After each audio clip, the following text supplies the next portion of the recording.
I was gifted recently this bottle of wine, and those who are knowledgeable about this topic, this is a really good wine. It's a Dom Perignon, vintage 1985. And tomorrow is the day I'm going to drink it. Now, let me state from the beginning that I am not a wine expert. I don't even drink alcohol, to be honest. I really don't like it that much. But I do understand that this is a really good wine, and it's one in a lifetime experience. Um, as people say, you cannot find these ones. These find you. And this is really a very special bottle of wine for me for several reasons. So the story behind this is that my dad was saving this wine for when I graduated from university, but after graduating, I decided to do a master's degree. So this bottle had to wait a bit, and then I decided to make a doctorate degree, which was really extended because of the pandemic and all of that. But I finally graduated, and I was gifted this, as my father intended from the beginning. Now the thing is that my dad died in 2015, so he wasn't able to hand me this in person. So I went to visit my brothers, and they gave me this, and they told me that my dad was saving this from when I graduated from university. Now, this is also very special for many other reasons. First, it's a vintage from 1985. That means that this year, 2025, this bottle becomes 40 years old. So do I.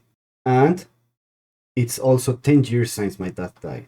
Another thing that makes this bottle really important for me is that this year was a really great year. Usually years are not this good, and that's okay because good years and bad years make the contrast to identify what is really important. But it's nice to have a good year once in a while.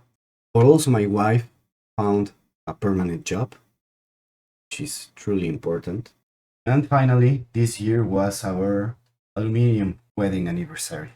In addition to that, we decided to drink it on the holiday season. So we're going to drink it tomorrow on New Year's Eve. As you can see, the bottle it's quite well preserved. As you can see better from the pictures, it came with a plastic, you know, those plastics like sealed plastic that they shrink with heat, but it eventually fell off. But besides that, the I mean, this has been sitting in my dad's pantry for almost 40 years. The origin of this bottle, I certainly do not know. But what I know and what I suspect from this is that my dad bought it when he had Italian restaurants called L'Italiano, and he also imported wines and pasta. Actually, my dad was one of the first persons to import here to Mexico the Checo, you know, that very famous brand of pasta, and he also imported good wines like this one. So maybe he just, I don't know if he bought this one deliberately or if he just found it, but he bought it. My best guess is thinking of me. As you can see here, this is one of the first restaurants. He had 3 restaurants in Mexico City. This one, the first one, and I used it to play here in these stairs. He also had another one in a very important part of the city, but I couldn't find that in maps because I believe the whole block was demolished to build some really tall buildings, something like that, because I couldn't find it. So yeah, what do I do with this? I honestly don't know how to drink this. As I said, I know nothing about wines, but I'm truly keen to give this a good end as it deserves. So what do I do? How do I approach this? What I did was to first look up in the internet how how to drink this, what this is, what this kind of wine even is. So after searching the internet, I found this really cool guy, Edward of Champagne, who is a specialist in Dom Perignon. So I asked him, and he's such a really nice guy. He even made a video for me. You can see here. I got a really cool question on my YouTube. You can read it somewhere here. Explaining how to approach this kind of wine. But also, I asked my best friend, one of my best friends, whose brother is a sommelier, a professional one with 30 plus years of experience. And he recorded me a 7-minute long audio explaining me how to drink it, how to store it, what even it is. And he explained me a bunch of things. Maybe I will post it later on. He also suggested me how to pair this wine with food. However, Edward of Champagne suggests me that just forget about pairing with food. Just drink it, taste it. So yeah, maybe I will do that. Maybe I will do that. I don't know. But tomorrow is the day.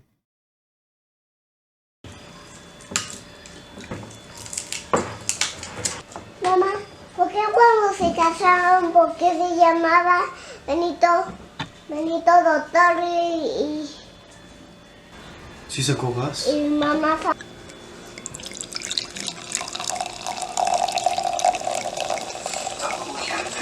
Huele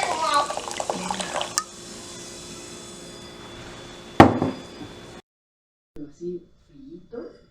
Mira mamá, mira esto. Siempre que pierde las burbujas.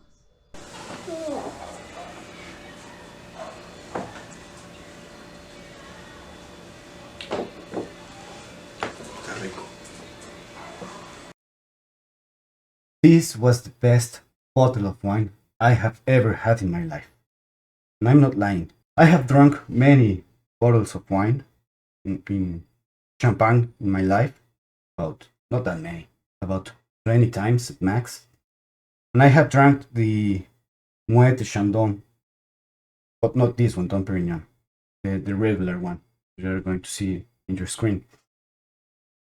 I don't like them. I really don't like them. They are too acidic. They make my belly hurt.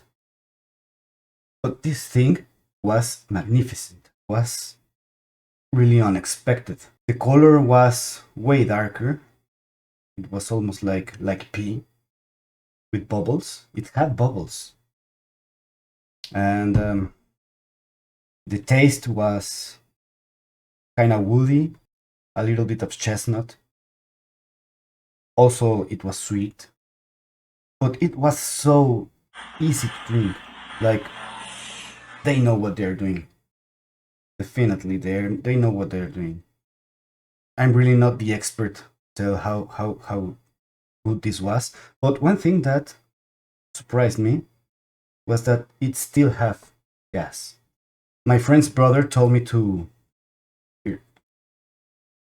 open it. He told me to twist the bottle at least 6 times, and then to hold the cork and start pulling the bottle, not the cork. Yeah, let's go listen to it. Pues con cuidado de tener lo que es el corcho con la mano, y lo que tienes que hacer es firmemente girar, pero la botella, no el corcho, ¿vale? Entonces tú al detenerlo, y de hecho ayúdate con el capuchón, lo tienes que girar, y generalmente siempre, internacionalmente y históricamente, son 6 vueltas hacia lo que es el interior, hacia ti, ¿vale? Después de las 6 vueltas, ábrelo, pero no quites el capuchón, y de hecho sosténlo con fuerza, con los dedos, y después lo que tienes que hacer es aguantar firme el corcho y girar la botella, ¿vale? Hacia abajo, para que poco a poco se vaya abriendo y no se rompa el corcho, ¿vale? Well, I did that, and I wasn't able to make even one complete turn when the cork was almost half the way out. So that told me that there was gas in here and it wanted to escape. So then I just, with a little turn and pulling, and then I tilted the cork a little bit and the gas went out. That surprised me.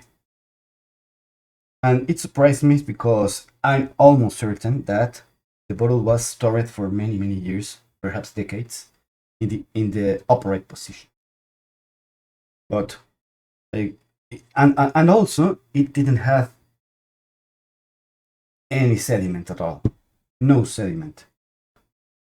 Yeah, it was a very, very, very remarkable experience. Something totally different.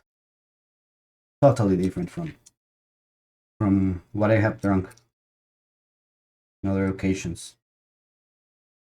And Edward Champagne told me to just drink it. Do not pair it with anything. Also, my friend's brother told me to pair it with chicken or birds, game birds. But at the end, what I did was to, I always do whatever the fuck I want. So I ended up drinking almost the entire bottle, 3 cups. I shared with my wife. 3 cups, almost all. I drank it just like so.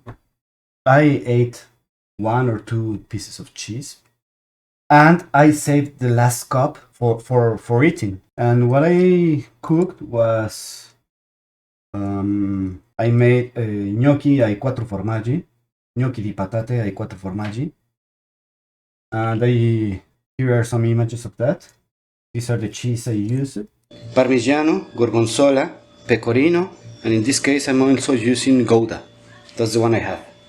And then I just smashed some peeled and boiled potatoes. I added an egg. If you don't know how to cook gnocchi, it's better to add an egg, but it's not mandatory. Pinch of salt, 2 pinches of salt, and also some flour, wheat flour. And the trick is to use the least amount of flour you need to just be able to form the gnocchi.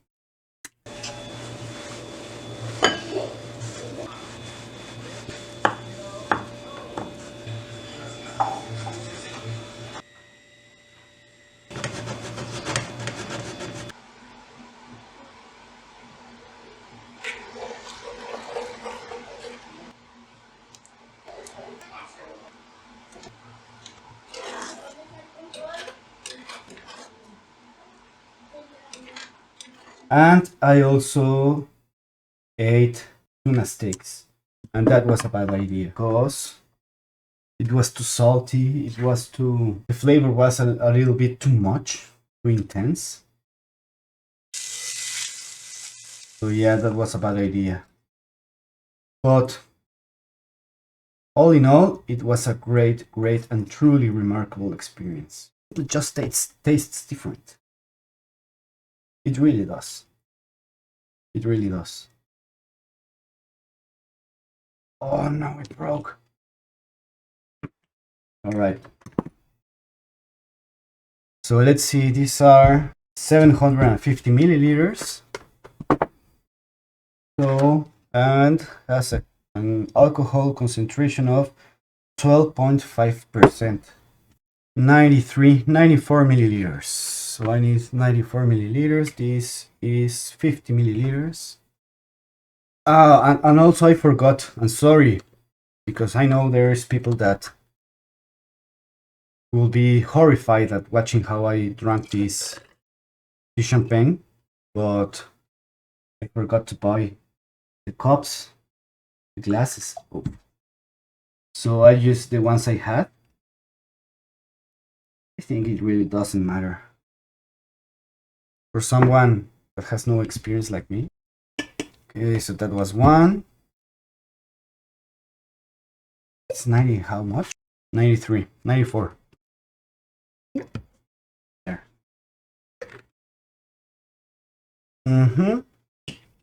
100 milliliters of alcohol and this stuff. So this is a 600 milliliters bottle plus the 100 milliliters we added of alcohol, we should get 700 milliliters. So yeah, and look at the cork. It stayed like this so many years. It has been so many years. It just stayed like that. So yeah, what else can I tell about this wine?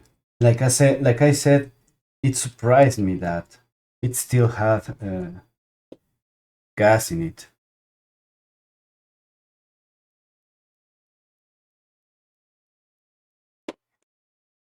That's it.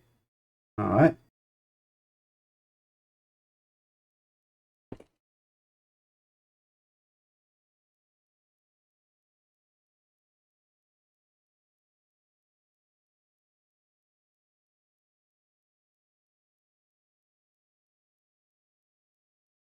How is this possible?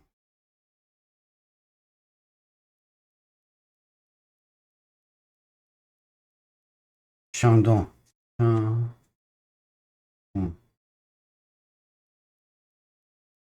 not drink if seal is broken. So guess what, guys? I'm selling a really good Dom Perignon champagne, vintage 1985. So if someone wants it, you can leave me a message. Ill favoreth, let luxury handle the deficit. Let the world adjust with Dom Perignon. Imagine being the boss. Do not lower yourself, let them come to you. Bless them with tingly bubbles and poor decisions. Pristine.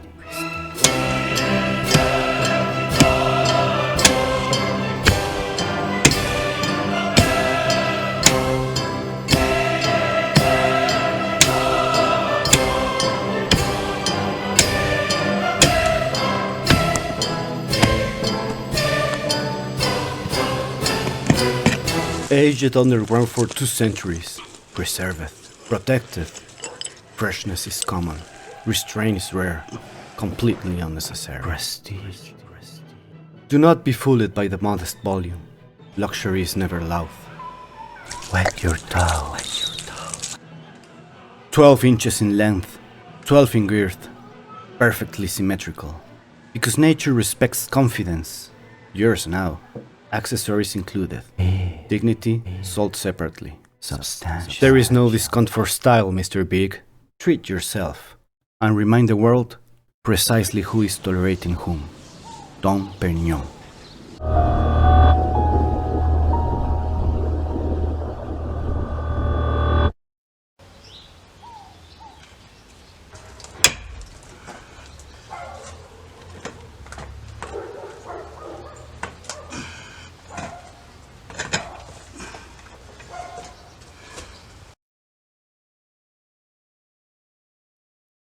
I wonder how much this champagne costs.